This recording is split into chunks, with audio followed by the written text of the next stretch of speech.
جلوه روی تو گرانترین درخت کره زمینه. درختی که هر کیلو از چوبش $10,000 قیمت دارد.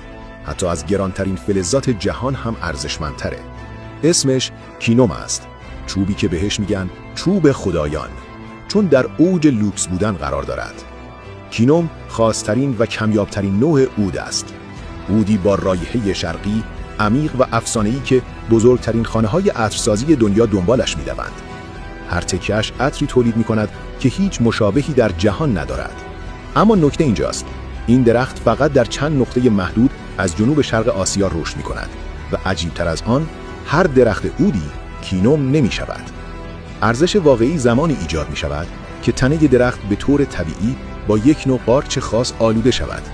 درخت برای دفاع از خودش شروع به تولید صمغی فوق‌العاده کمیاب می‌کند. صمغی که به مرور تمام چوب را آغشته کرده و ساختاری منحصر به فرد می‌سازد. همین صمغ است که رایحه‌ای خلق می‌کند با نوت‌هایی از میوه، وانیل، مشک، عنبر و چوب‌های رزینی. یک ترکیب عمیق، مرموز و فوق‌العاده لوکس. اما چرا آنقدر گران است؟ چون این فرایند می‌تواند ده‌ها سال طول بکشد و نتیجه‌اش چیزی است که دنیا به آن می‌گوید کینوم، گنج طبیعی روی زمین.